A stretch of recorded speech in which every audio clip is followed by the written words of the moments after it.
Alice, I remember last time you denied this. You said you never represented Hong Sheng. Your Honor, I translate for Hong Sheng, and for Hong Sheng po, I invoke my right against self-incrimination for the cases filed at the court po. But I wish to manifest, Mr. Chair, that in tonight's hearing, contrary to the representation of Alice Goo, Mayor Feliciano is now saying that it was Alice Goo who approached him and facilitated the resolution interposing no objection to the establishment of Hong Sheng, in which SEC documents the name of Alice Goo appears as representative, which fact Alice Goo likewise denied during the last hearing. The next to interpolate is Congresswoman Jinky Luistro. Thank you, Mr. You're Chair. recognized. Mr. Chair, I wish to ask Alice Goo. Miss Alice, sino po ang sinundan yung mayor? Former Mayor John Feliciano. Come again? Former Mayor John Feliciano. Joe Feliciano. John Feliciano. John Feliciano. And how associated are you? Gaano ka ba kalapit dito kay John Feliciano? Magkaibigan po, Your Honor. Nakilala ko po siya, I think, during his second term. Second term? Can you Apa. cite the year? Di po ako masyado sure na sa year. Second term ko, di po ako nagkakamali.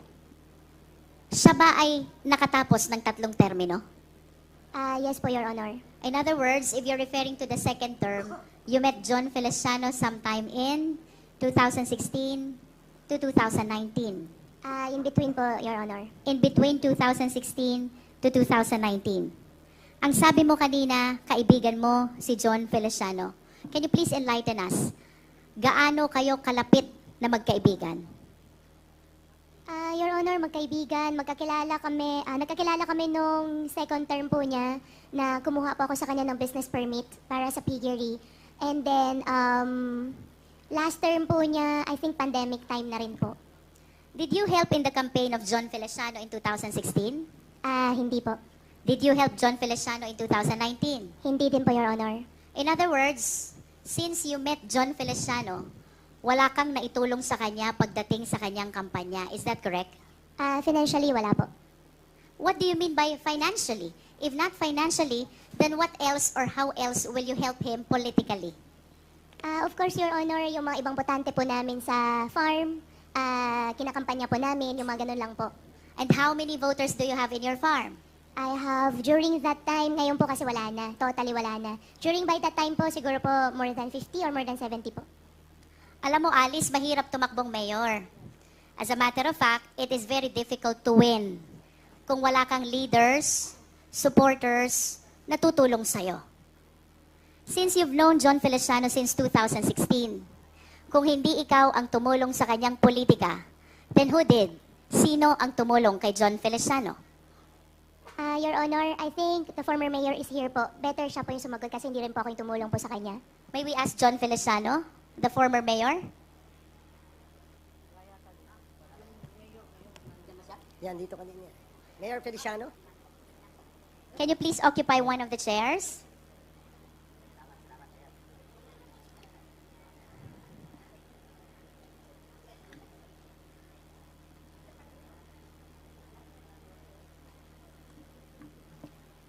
Yes, Madam Chair.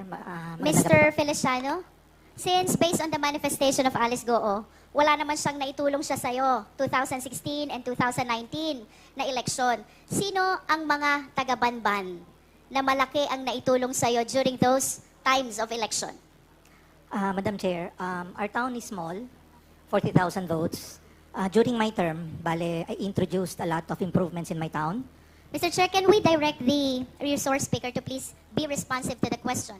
Ang tanong po, Mr. Feliciano, sino po ang tumulong sa inyong manalo 2016 and 2019 election? Before you answer, Mayor, can we ask the committee secretary to administer the oath? Have you taken your oath? Yes, sir. Okay, sige, please. I'm sorry. Please continue, Congresswoman Luistro. Mr. Feliciano, did you get the question? Yes, ma'am. Bali, on my town, ang tumulong po sa akin, yung mga kababayan ko po. So, yung mga kapitan, yung mga leaders ko, and yung mga family members ko po sa bayan namin. How about your Vice Mayor? Did he help you?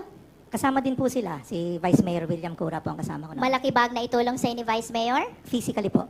Physically. How about your council members? Did they help you? Yes, ma'am. Actually, I'm proud to say, on my second term, isa lang po ang nalaglag sa mga councilors ko. So 7 of your 8 members Yes, Madam Chair. dedicated their support on your 2016 and 2019 election. Ah. How about the barangay captains? Ilan ho bang kapitan mayroon kayo? Out of the 15 po, sa akin po lahat sila. And on my last term, wala po nalaglag sa ticket ko. 10-0 po kami lahat. How many barangays do you have? 15 lang po. 1-5. Yes, ma'am. And the total of 15 barangays all supported you during your 2016 and 2019 election. Yes, Madam Chair. Kanina po sabi ni Alice Goo, wala siyang naitulong sa inyo 2016, wala din siyang naitulong sa inyo 2019, except yung botante na nagtatrabaho sa kanilang farm. Do you confirm that? Yes, Madam Chair. And aside from doon sa botanteng nagtatrabaho sa farm nila, mayroon ho ba kayong malalim na pinagsamahan ni Alice Goo? Like for example, nagka-problema ho ba kayo? Na ni-rescue niya kayo? Meron ho ba kayong mga ganyang pinagsamahan? Or nangutang ho ba kayo sa kanya at pinaluwag niya kayo? Hindi naman po. During my time, because yun na po yung nagkaroon ng ASF, that's why most of the time po, pumupunta po sila ng munisipyo, kasama po yung hog raisers to address the problem. So, doon lang po kami naging close, Madam Chair. Because most of the time, papasyal po sila because na-wipe up ka po ang population ng hog and swine. So, that's the time we had ample of conversations, Madam Chair. Kung papipiliin ko po kayo, Mayor, si Alice Goo po ba? Friend or acquaintance lang? Friend? Friend. Yes, ma'am. But you have several other friends who might be more attached to you than Alice Goo. Do you confirm that? Marami po, syempre. Marami, Opo. no? Ang gusto ko pong itanong, Mayor, considering na si Alice Goo, wala namang naitulong sa inyo 2016. Wala ding naitulong sa inyo 2019. And you even said that there are several other friends who are more attached to you than Alice Goo. Bakit po siya ang in-endorse niyong tumakbong mayor? Madam Chair, yung during my time, dahil maliit lang nga po ang bayan namin, I believe a good businessman should be the one running the municipality or local chief executive. Mayor, why do you say that Alice Goo is a good businessman?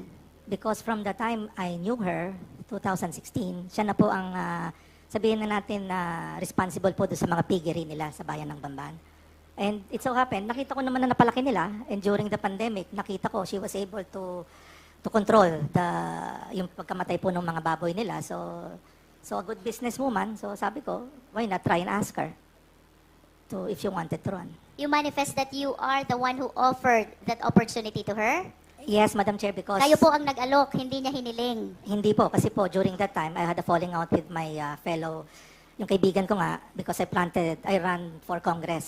So it so happened, we had a falling out with my barangay captain. So sabi niya, hindi ka pwedeng tumakbo, kailangan ako lang. I needed someone on my back. Mahirap pong tumakbo ng Congress kung wala ka pong mayor sa bayan mo. So, sad to say, ang option ko na lang was to ask her if she wanted. And then she said, sige, give me 30 to 60 days and I'll decide. And then after po nun, Madam Chair, after 60 days, so let's try it out. Let's ask her, yung mga kababayan natin, kung papayagan tayo. And then, everything fall through. How about your vice mayor? Ang vice mayor ko po, ang nangyari nun, nagpunta rin po rin sa kabila. How about your council members? Naiwan po sa akin lahat yung 7. And you did not consider any of them Wala po, ma'am kasi hindi to succeed to your mayoralty? wala pong capable. They're not capable of... Aside from the piggery business, Mayor, what consideration did you consider? What factor did you consider why you offered the mayoralty to Alice Goo? Wala naman po. Nothing came into me.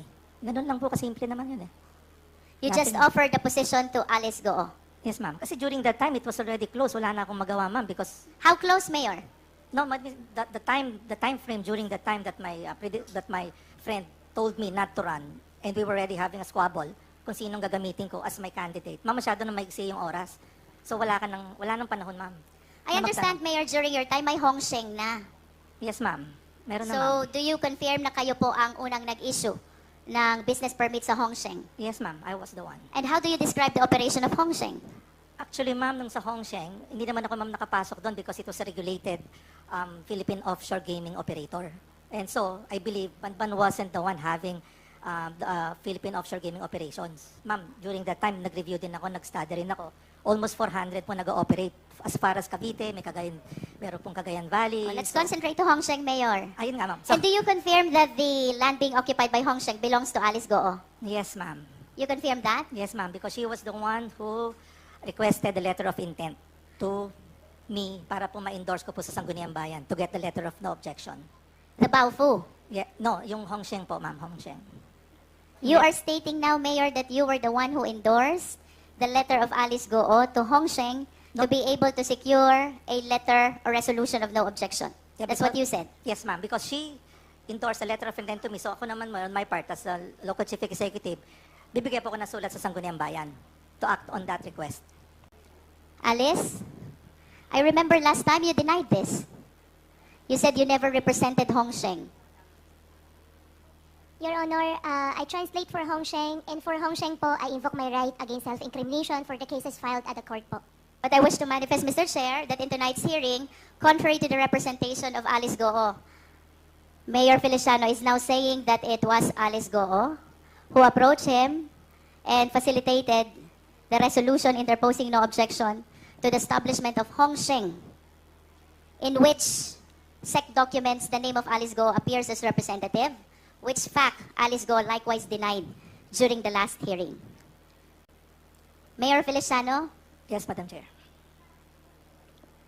during your congressional bid, simultaneous with the mayoralty of Alice Goo, Yes, Madam Chair. ano pong itinulong sa inyo ni Alice Goo? Yung pong makapagsalita po ako sa entablado niya, malaking bagay na po sa akin yon. Sabi niyo po, magaling na businesswoman si Alice Goo. Yes, Madam Chair. So what support did she extend to you during your congressional bid? Sa bayan lang po ng Bamban, yung maisama ka na doon sa grupo niya na hindi ka na maglalagay ng entablado. Tapos yung pagbayad po sa mga watchers, so hindi na po niya ako hinasel. So that is fine and tama na po para sa akin yon. So, there are no campaign funds that were extended to you? Wala po, kaya po natalo ko. Yun lang po sa akin. How many towns do you have in your district? Madam Chair, we have 4. 4 towns. Yes, Madam Chair. And ang naitulong lang ni Alice Goo is the audience Yes, Madam Chair. during the campaign period. Tama ba? Yes, Madam Chair. Is that the only thing that you're expecting from the businesswoman whom you describe as a very good businesswoman? On my part po kasi, Madam Chair, what I learned was when you try to run for office, kung may magbibigay ng tulong, salamat. Kung wala, salamat din para at least wala pong magsisisihan sa bandang uli. I'd like to go back to Hong Sheng, Mayor. Yes, Madam Chair. Mayor, do you understand that this Hong Sheng was later on found out to be a POGO operation? Madam Chair, yung pong letter of no objection was part of a PAGCOR license given by our gaming industry. So alam ko po na ganun talaga siya. And I believe Philippine offshore gaming operators are legally in a sense. Can you describe to us how many buildings are erected in Hong Sheng? I'm not really sure kung ilan po yung Approximate. 5 or 6. And do you recall kung magkano ang real property tax na ibinabayad sa inyo during that time? Ngayon po, more than 15 million po. During your time, Mayor? Yes, that was ngayon pong pagbaba ko po. More than 15 Yes, million? Ma'am. Yes, ma'am. And where were you nung na-convert ito as Yunzuan Corporation? Wala na po Was ako it nun. during your term? No, hindi na po. Because later part na po kasi yun noong 2022 eh. And then, baba na po ako nun. How about the Baofu land, Mayor? When Alice Go acquired this land, what is the classification of this land? This land was agricultural and then she requested for a reclassification way back 2019. So it was during your time when the land was reclassified. Yes, Madam It was Chair. reclassified from agricultural to industrial. Do you confirm that? Residential and commercial, Madam Chair. From residential to? No, Commercial. agricultural, residential / commercial. From agricultural to residential commercial. And Yes, per ma'am. your recollection, do you believe that the requirements for reclassification were duly complied with? Yes, Madam Chair, I believe so.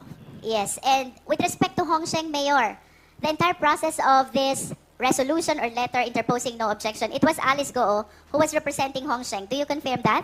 Yes, Madam Chair, because her name was written also on the Sangguniang Resolution. And aside from the name being written in the Sangguniang Bayan resolution, it was Alice Goo, or likewise, who is lobbying with the Sangguniang Bayan, and even in your office. Do you confirm that? Actually po, hindi naman naglabi. She just submitted the letter of intent. How To many my office. times did she visit your office to represent Hong Sheng? Twice? Twice. Twice, I If, think. if you are aware, how many times did he visit the Sangguniang Bayan for the purpose of that no objection for Hong Sheng? Once?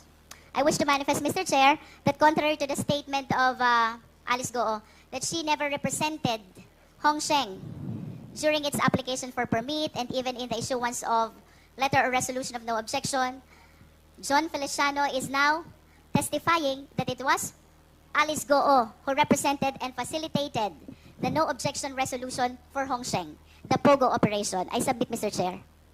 Thank you, Congresswoman Luistro. The manifestation is noted, and COMSEC, please make sure that the manifestation will be considered in the writing of the committee report. So, the next and the second to the last to interpolate is Congressman Caraps Paduano, and then short lang yan. So, Thank you, Chairman. Can I proceed? Congressman Caraps Paduano, and then last will be Congressman Dan Fernandez for the closing. Thank you, Mr. Chairman. And before the closing, it's Congresswoman Sonsing.